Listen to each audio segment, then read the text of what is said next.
Okay, here is part A of the ideal gas law lab.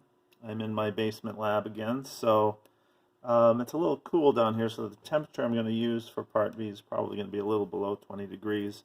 But for this first part, we're going to demonstrate and acquire some data to try to demonstrate Boyle's law. So I'll zoom in on the screen in a little bit, but I have the Logger Pro software opened up.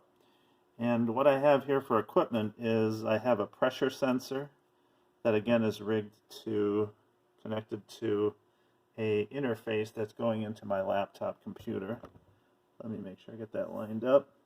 And I'm going to use a syringe, a plastic syringe that has a total volume of 60 milliliters. On this it says cc, but a cc is a cubic centimeter or milliliter, and the plunger is adjustable. I can adjust it to wherever I want to, and the volume I'm going to read is at the top of this cone. So for instance, for this, it's actually at the bottom of this, right about there. So that's reading 20.0 milliliters. So that little line there, that little part of the plunger is the measurement line. So this says 20.0 milliliters. That means I can get 3 significant figures with my with this syringe. So what I'm going to do is I'm going to move the syringe around to different volumes and collect data. So maybe I'll just aim this camera angle a little bit down here. So what I'm going to do is connect it. Now I have this pressure sensor is reading 0.937 something atmospheres. I don't know how valid that last decimal place is. You can see it's kind of fluctuating, but it's all right. It seems a little low, but it's close enough to 1 atmosphere. The weather's a little bad today, so that could explain why the atmospheric pressure is a little low. But again, around 1 atmosphere is what we normally experience. So anyway, here, so that looks like it's reading okay. And you can see in the data table I'm going to be entering volume and pressure data. And also I've calculated with Logger Pro a column. I don't really need temperature for this part, but for this other column here, I've calculated a PV column where I'm telling the Logger Pro software to multiply the pressure times the volume for each data point that I collect. And the reason for that is because I want to average the 5 data points I'm going to get. It's either 5 or 6 data points, and I'm going to use that in a calculation of how many moles, or you're going to calculate how many moles of air are trapped in here. So we'll assume that 20.0 milliliters is the amount of gas that I've trapped. Boyle's law is conducted at constant temperature.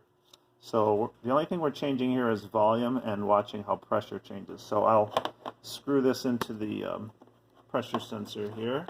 Make sure it's snug. There we go. And now what I'm going to do is start the Logger Pro software. So I'm going to click on the screen and say collect. You can't really see it right now, but I'll show you on the screen later.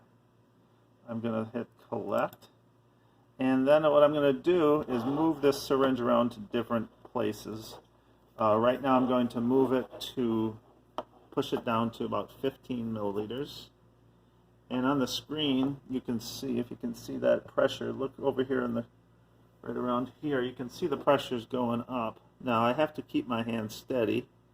So I'm holding it as steady as I can at 15.0 milliliters, and I'm going to hit this keep button on the Logger Pro software to tell Logger Pro to keep that data.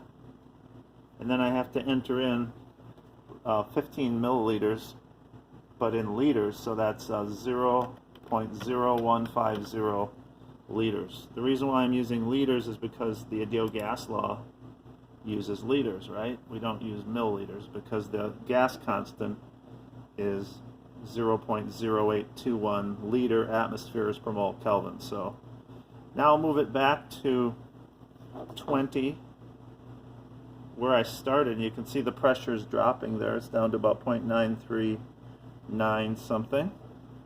All right, let's see if it steadies itself a little bit. I'll hit keep.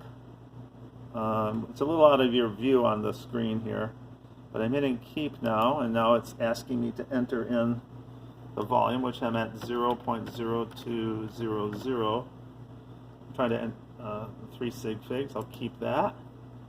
And now what I have to do is I have to pull this plunger out to different volumes. But now when I pull the plunger out, I'm going to be pulling again. I'm going to be creating a vacuum in here. So the plunger is actually going to want to go back in. So I'll have to hold it. But I'm going to use this nail here to hold the plunger in place. You can see these holes we've drilled at various places to hold the plunger in place. So I'll move it out to, let's see, 30 mils, or pretty darn close to it, and I'll put the plunger in, and I'll read whatever. I don't know who drilled this syringe, but now you can see I have the plunger pulled out and I have the nail in so it doesn't collapse on me, but you can see that the volume I'm reading is a little bit less than 30, but the pressure seems to be stabilizing. See if I can get that to focus. Not really focusing too well for some reason. There we go, 0.674 something. So let's see, I'm at a pressure, I'm at a, let me keep that data, I'm at, we'll say, 29.0 milliliters. So that's 0.0290 liters. I'll hit OK. I've kept my third data point. Now I'm going to move it out again. So I'll just take the nail out and move it out to the next one, which is should be pretty darn close to 40 milliliters. It's getting very hard to pull on this syringe because there's a vacuum now in here, so the atmospheric pressure wants to push this back. So you can see now I'm near 40 mils. I haven't changed the amount of air in here, I've just opened it up. I've created a larger volume for the air to occupy. So you can see that on here. It keeps going out of focus. You can see that on here as the pressure is dropping. I don't know why my camera's doing that. I apologize for that. Let's see if we can focus in on something else. I want you to see that pressure. There we go. So it's now about 0.510 something. And I'm at a pressure of about, or a volume of about 39.0. So I'll keep that data. I'll enter in 0.0390, which is 39.0 milliliters expressed as liters. And let's keep going here. I'll pull the plunger out again. It's getting harder and harder to remove the plunger. And I'll put the nail in there. There we go. So you can see now I'm at about 49.0, right at that level there, 49.0. And the pressure is reading about 0.42 something. You can see it changing there, but it's not changing a lot. So I'll hit the keep button. Now I'll enter in 0.0490 for liters. Hit OK. And one more to go. I'll pull the, let's remove the nail. I'll pull the plunger out all the way to 60 if I can. I'll put the nail back in. Now you can see, yep, I'm right at 60.0 milliliters. And you can see the pressure has dropped down to 0.346 something. So I'll hit keep, and I'll enter in my last volume. Okay, and now I'm done. I can hit the, let me put the camera back up here. I can hit the stop button, and now you can see, I think you should be able to see on here, you can see that the data I've collected looks like what I showed you in the lecture videos, Boyle's law. When you graph pressure, I have pressure and atmospheres here, and I have volume and liters down here. But what I want to do is create a line. That's what we want to do. And we want to express it as a linear relationship. So you know that Boyle's law says that the pressure and volume of a gas are inversely related.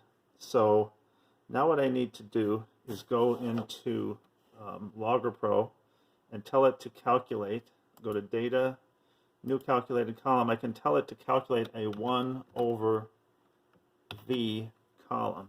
I should have done this before the video started, so just bear with me for a second. 1 over V, and then the 1 over V would be 1 over liters, reciprocal liters. So I just entered this expression down here as 1 over, 1 slash, and I'm going to tell it to divide it by 1 over volume. I'm done. It created a new calculated column here. Those numbers look good. All right, so now I can actually the 1 over V column is right here in the orange, right there. So you can see I've calculated 1 over V there. I'll zoom in on that when I'm done collecting all the data here. So let's, on this x-axis down here, I'm going to change that to 1 over volume. And you can see now it changed to a straight line. And now I can do a linear fit. The reason why I want to do a linear fit is I can calculate moles of the gas that were trapped this way, and I'll talk about that in another video here. So I'll do a linear fit, which is up here on LoggerPro, right up here. It calculates a line. Okay, so there's my linear fit for these 1, 2, 3, 6 data points I've calculated. So there's the equation you're going to need for your report. So you might want to pause the video at some points and get this data. This is the equation of a straight line where the y variable is pressure, the x variable is 1 over volume. And so I will show you that in another video about how to process this data. So here's the data that I collected. So I collected the volume. Here's my 15 mils up to 60 milliliters, but it's expressed as liters. There's the pressures I measured. You can see it drops as the volume of the syringe, as volume of the that I'm allowing the air to occupy, which was initially 20 milliliters, here was our atmospheric pressure. So it initially increased because I pushed down the plunger, and then it went back to atmospheric pressure, and then it decreased because I expanded the volume of the syringe. Let me just scroll over here. We don't need temperature for this part. It's around room. You could use about 20.9 or 20.7 degrees Celsius in your calculations later on for the calculating moles of gas for this part. This is part A, by the way. And here's my PV data. You can see pressure. That's what Boyle's law says. It says that the pressure times the volume should be a constant for a fixed amount of gas, which I have here. I have a fixed amount of gas. The plunger's removed all the way to 60, but it started off at 20.0 milliliters. So that was a fixed amount of gas at a constant temperature. So my temperature probe is measuring around 20.9 degrees C right now. So you can see no matter what conditions I'm under, the PV constant, PV product, is always around 0.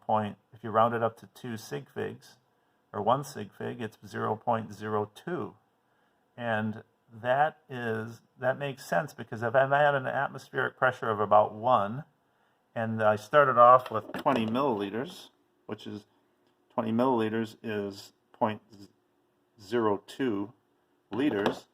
0.02 times 1 is 0.02. So you can see the PV product here makes sense.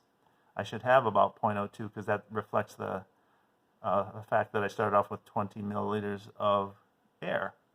And the 1 over volume, I just divided the volume readings in liters by, I just flipped them over. I don't think there's any more data to look at on the, nope.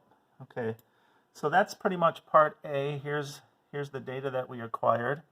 I will print this out and put it in the lab report or somewhere in the lab write-up as well, but there's the linear fit that you need and the slope and everything. And you're going to need these range of values for one of the post-lab questions. The range of values we're asking about is the range of PV values, pressure times volume. And notice the units are liters, times atmospheres. Liters from volume and atmospheres for pressure.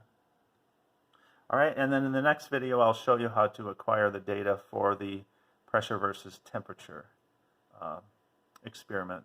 That's part B.